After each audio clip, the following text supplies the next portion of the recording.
That's right. Back at it again. Full custom hot dog, and we're doing another Blu-ray review, and this one is much delayed. It's a semi-newer-ish Vinegar Syndrome release, one of my favorite Blu-ray distribution companies. I love their work. If you watch any of my things, or not any of the Vinegar Syndrome ones, you know they're easily one of my favorites. They release some pretty weirdo goofball B-side stuff, and this is definitely no exception. This was initially not released, but up for pre-order on Black Friday with a cool slipcover. Very, very slick release. Some very solid special features on here. This is a new scan, restored in 4K from its original 35mm negative. You've got a feature making monsters, which is with the special effects makeup artist John Carl Buechler. And then you've got an original theatrical trailer, some TV spots, still gallery. Pretty cool. Subtitles. I guess it's a solid release. It's not bad. Obviously, you get the film done in a nice new transfer and a restoration. You know, that's always nice. I guess my problem is there's no commentary. You know, I love the commentaries, everybody, and it's not here. Apparently, there was one on the DVD release of this film, but that is not here. I guess that was a BCI DVD release and a 2-pack with some other film because this film was damaged. So Vinegar Syndrome somehow worked their magic, and voila, here you are. So as far as a release, it's a B. And I only say that because of the lack of commentary. Vinegar Syndrome, I feel, have spoiled me too many times to where if I don't get a commentary or a little bit more than just an interview, I'm going to be a little bit disappointed. So, a little bummed, but not as bummed as I am with this film, which is excellent. I'm actually glad I don't like this movie. And the reason for that is I own so many things. I blind buy so many things that I'm surprised I like so much of it, and I kind of wonder, like, am I liking things because I actually like them? And sometimes you go on these like streaks and you have to question, like, why do I like so many of these things? And then a movie like this comes along and goes, okay, I really didn't like that, and that wasn't very good. But let's talk about this movie. Mausoleum, 1983, directed by Michael Dugan, who is known for not a whole lot else. Michael Dugan directed Super Seal, Raging Hormones, and The Adventures of Turkey Dude, which is a commercial for a power pressure cooker, a series of commercials starring Snitsky, a wrestler who I think from WWE. I'm going to play a clip here. This is going to be the first time Hot Dog has edited in a clip, and I had to talk to myself to see if I really wanted to do this, because it's definitely not what I normally do, and I thought, this is too amazing. People will think I'm full of it unless I put this clip in. So enjoy this clip from a commercial for pressure cookers. Pa! Pa! Pa! Pa! Pa! What is it, son? I'm turning into a turkey! No. Calm down. Not a turkey. A turkey man. No. A turkey dude! Gobble, gobble, gobble, gobble! That was pretty neat, huh? Yeah, cool. Wow. They did that on purpose. Anyway, we've also got Bobby Bressie, who was a Playboy bunny, and she was the temptress in Ghoulies. I just remember her features. You've also got Marjo Gortner, who's a name you may not know, even though it's a ridiculous name.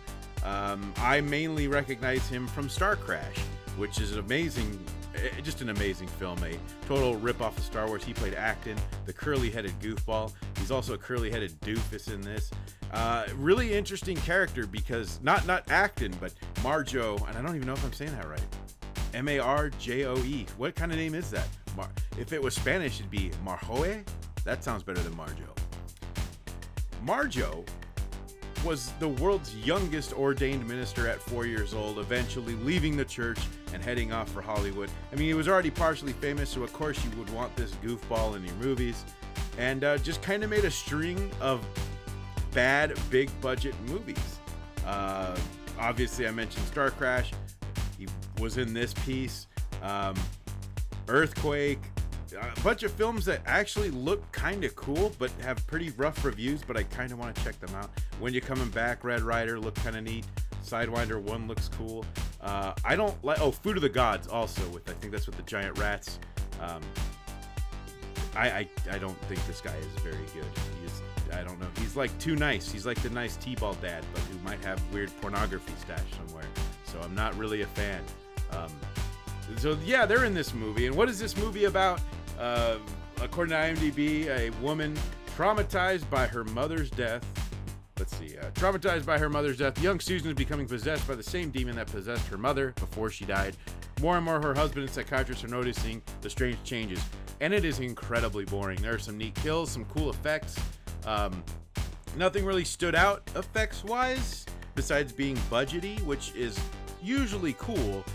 But, you know, listening to that interview with the effects guy on this Blu-ray, the only cool thing he talked about were how the eyes had injected glow stick stuff, so it would actually glow.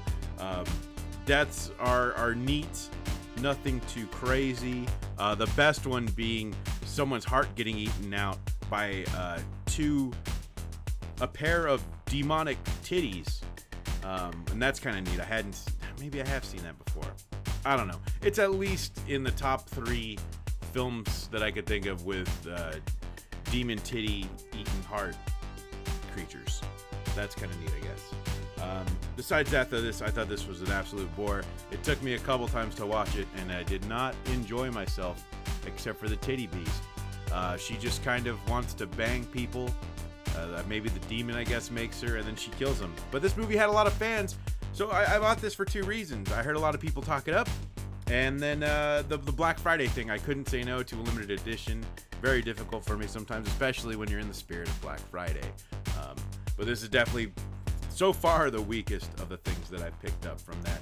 So definitely not a fan of this movie. But you will have to let me know if you are. I'm sure you are. There's people that apparently really love this. People were really stoked. I'm not. And in fact, I'm trying to think back to all the blind buys that I have done or purchased, and especially from Vinegar Syndrome. That stuff is super wild card. You get a bad B movie, that's terrible. Those are really, really bad. Not even bad fun. The only one I could think of that I got from Vinegar Syndrome that I really didn't like was Liquid Sky. And if I had to choose, like, I wouldn't sell Liquid Sky. I would probably part with this one, you know? I just really didn't like it. I don't know when or if I would ever revisit this. I can't imagine ever putting this in again on purpose. So, yeah, I don't know. Let me know what you think. Give this a like in the comments and subscribe. I'm probably going to be doing movie reviews at least 2 to 3 times a week. I want to start putting together some edited videos, and I always talk about the things I want to do. So that's coming up eventually. But until then, Full Custom Hot Dog. You can follow me on Twitter. It's Full Custom Hot Dog without the last O, because that is just too long for Twitter. And until next time.